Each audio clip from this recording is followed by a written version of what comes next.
Halo, assalamualaikum warahmatullahi wabarakatuh. Kembali lagi jumpa dengan saya di channel kesayangan kita semua, The Maduris Angel.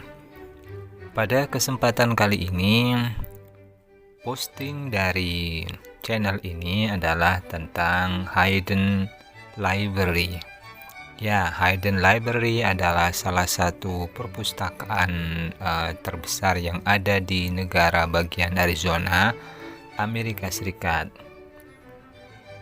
Tepatnya, perpustakaan ini berada di kampus yang sangat besar, kampus yang sangat inovatif, yaitu Arizona State University. Perpustakaan ini secara garis besar memiliki sejarah yang cukup menarik karena dibangun tidak terlalu jauh dari sekarang, yaitu tahun 1966. Tapi jika melihat koleksinya dan jika melihat bagaimana perpustakaan ini punya jaringan yang cukup luas, maka bisa dikatakan bahwa perpustakaan ini melakukan akselerasi yang sangat luar biasa. Nah, kenapa dikatakan seperti itu? Karena sepertinya memang perpustakaan ini diberikan amanah oleh kampus ASU, Arizona State University, untuk membantu kampus agar para civitas akademika yang ada di dalamnya itu dapat memenuhi visi dan misi mereka sebagai kampus yang menggunakan corporate value leading in innovation. Jadi kampus ASU ini punya semangat harus memimpin dalam urusan inovasi. Oleh sebab itu, maka segala informasi yang berhubungan dengan inovasi kampus yang ada di ASU semuanya ada di Hidden Library.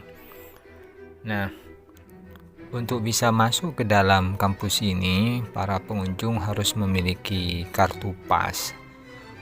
Yang secara umum kartu pas itu bentuknya adalah kartu mahasiswa atau kartu pegawai. Jadi kartu itu ditempelkan di sebuah tempat yang ada di luar. Nanti tempat yang khusus untuk menerima input data dari kartu itu akan berubah dari warna merah menjadi warna hijau, dan demikian pintu masuk akan bisa dibuka dari luar. Namun jika tidak punya kartu itu susah sekali untuk bisa masuk, kecuali ada orang lain yang membantu kita dengan menggunakan kartunya untuk bisa masuk ke area perpustakaan tersebut. Nah, perpustakaan ini terdiri dari 5 lantai yang semuanya memang seperti yang saya sebutkan didedikasikan untuk inovasi. Di dalamnya terdapat ruang baca yang besar dan bisa dikatakan sangat mewah, yang semuanya itu adalah bertujuan untuk memanjakan para pengunjung. Kemudian ada ruang belajar yang bersifat sangat privasi. Jadi kalau kita ingin mencari tempat yang sangat tenang untuk belajar dan tanpa diganggu oleh orang lain, bebas, tapi di situ ada fasilitas internet, juga fasilitas papan tulis, fasilitas komputer, layar monitor, ada disediakan di perpustakaan ini. Kita tinggal membooking untuk hari-hari tertentu, bisa dilakukan secara online, dan kita bisa menggunakan ruangan tersebut seharian penuh. Kemudian terdapat juga, tentu saja sebagai perpustakaan harus ada koleksi, dan koleksinya cukup lengkap. Saya beberapa kali mengakses koleksi tersebut, tapi yang membuat saya takjub memang koleksi yang berhubungan dengan e-collection atau koleksi yang sifatnya itu elektronik, yaitu file-file yang berhubungan dengan penelitian, buku-buku, dan seterusnya. Koleksi tersebut sangat banyak, jadi kita mencari apapun di situ, selama itu di-update dan di-cover oleh perpustakaan, bisa di situ secara mudah. Kemudian di perpustakaan ini terdapat ada beberapa area belajar yang ditujukan untuk komunitas. Jadi kalau kita ingin belajar bareng berkelompok, di situ ada tempat-tempat yang memang khusus didedikasikan untuk belajar kelompok. Bahkan ada yang sifat tutorial, juga ada yang sifatnya itu mungkin kuliah-kuliah kecil ya. Semuanya ada di situ. Kemudian ada booth yang bertujuan untuk melayani riset-riset, ya, memberikan informasi terkait dengan riset-riset yang sudah dilakukan oleh kampus. Kemudian di dalamnya juga ada lab belajar interdisipliner dan beberapa ruangan-ruangan yang memiliki fungsi yang cukup menarik. Nanti akan saya terangkan satu-satu. Level concourse, yaitu level yang paling bawah dari gedung perpustakaan Hayden Library ini, ditujukan untuk atau memiliki fungsi untuk memberikan informasi, check out. Di dalamnya juga ada cafe, terus ada juga kayak semacam ATM, tetapi berfungsi untuk melayani kita yang ingin membeli camilan, dan kita menggunakan kartu kita atau misalnya kartu debit kita, kemudian uang kita didebit secara otomatis di situ, dan kita bisa mengambil barang-barang yang kita inginkan, khususnya makanan itu juga secara mandiri tanpa menunggu dari petugas yang datang. Nah, ini mirip dengan kantin kejujuran yang ada di Indonesia, tetapi sifatnya sangat otomatis. Kemudian ada wellness itu berhubungan dengan kesehatan mental di situ. Nah, di dalamnya juga ada sebuah lokasi yang memang berfungsi untuk menghibur kita, tentu saja dengan berhubungan dengan dunia akademik ya. Yang saya maksud menghibur di situ misalnya ada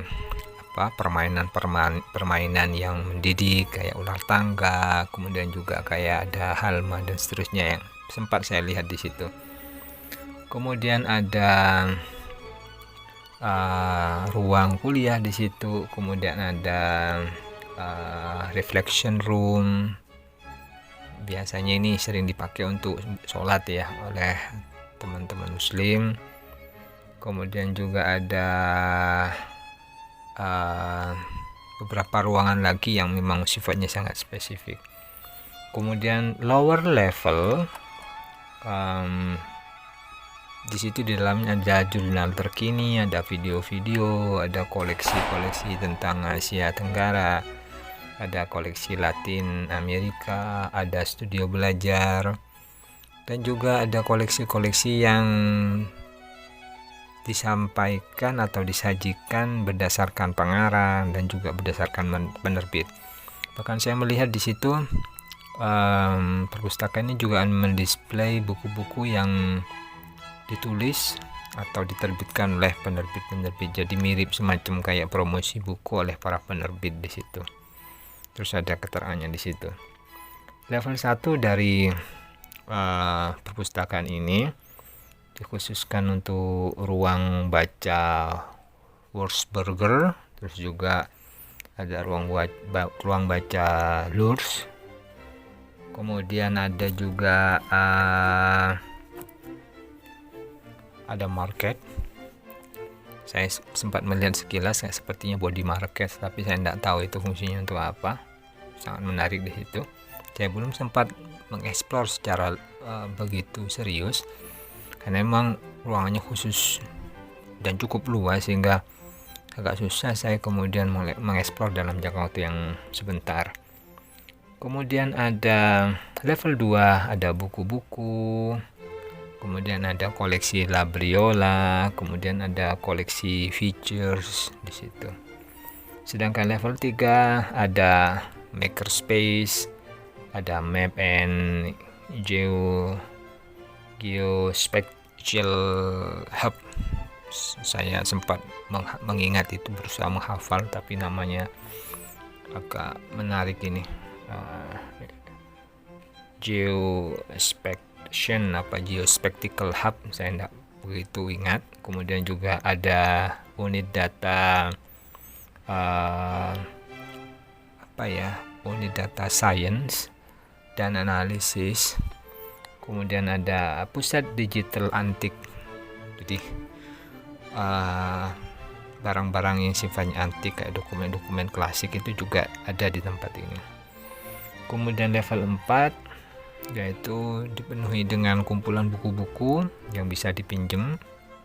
Kemudian juga ada ruang belajar yang mirip dengan ruang duduk di pesawat. Jadi ada beberapa ruang belajar yang sangat menarik dan begitu artistik di situ. Nah, saya melihat Hidden Library ini tidak hanya peduli pada hal-hal yang berhubungan dengan pengetahuan, namun juga perpustakaan ini sepertinya sangat semangat untuk meningkatkan inovasi serta mempertahankan well-being dari para pengunjungnya, khususnya sivitas akademiknya ISU. Nah, luar biasanya perpustakaan ini juga memiliki kerjasama yang cukup luas dengan instansi-instansi atau jaringan-jaringan yang ada di Arizona, seperti misalnya museums, kemudian juga ada pusat-pusat kerajinan, pusat-pusat seni dan seterusnya. Saya tahunya ini karena di bagian entry bawah ya, posisinya ada di concourse itu, di depan resepsionis, saya melihat ada sebuah lemari yang di situ menawarkan culture pass. Istilahnya itu adalah kartu yang nanti ditukar menjadi kartu masuk di berbagai lokasi atau berbagai situs pendidikan yang ada di Arizona, seperti yang sudah saya datangi, yaitu Botanical Garden, kemudian juga ada museum seni dan seterusnya, yang mana tanpa adanya culture pass tadi, kalau kita masuk ke situ kita harus bayar antara $5 hingga sampai $24. Jadi dengan adanya culture pass itu cukup hemat bagi mahasiswa. Cuma ya memang syaratnya harus punya kartu mahasiswa ISU dan sepertinya juga harus terregistrasi sebagai mahasiswa ISU. Nah, mungkin itu saja yang bisa saya sampaikan secara umum. Jika saya menilai perpustakaan ini koleksinya mungkin tidak secara koleksi yang sifatnya print yang cetak itu tidak sebanyak perpustakaan yang besar yang ada di Indonesia, tapi jangan disangka bahwa meskipun bukunya sedikit kemudian koleksi mereka bukan. Justru malah saya melihat justru koleksi terbanyak mereka itu adalah koleksi yang sifatnya elektronik. Saya klik apapun di situ muncul semua, dan jumlahnya ribuan ya. Sepertinya memang mereka sudah bermetamorfosis dari perpustakaan yang sifatnya itu printing, buku-buku printing atau buku-buku cetak, berubah menjadi e-library. Mungkin 10 tahun lagi buku-buku itu akan mulai hilang dan akan digantikan dengan mungkin fasilitas-fasilitas yang lain di situ, karena sepertinya saya melihat buku-buku itu akan tergantikan oleh file-file yang sifatnya itu elektronik. Oke, rekan-rekan sekalian, para taretan yang ada di Madura, itu saja yang bisa saya sampaikan. Jika kalian ada kesempatan untuk datang ke Arizona, berkunjung ke Arizona, jangan lupa untuk menyempatkan diri mampir ke ISU dan coba lihat-lihat Arizona State University Library yang dikenal sebagai Hidden Library. Perpustakaan itu saya recommended buat kalian Ya saya rekom deh buat kalian karena bagus. Oke, sampai jumpa di lain posting. Assalamualaikum warahmatullahi wabarakatuh.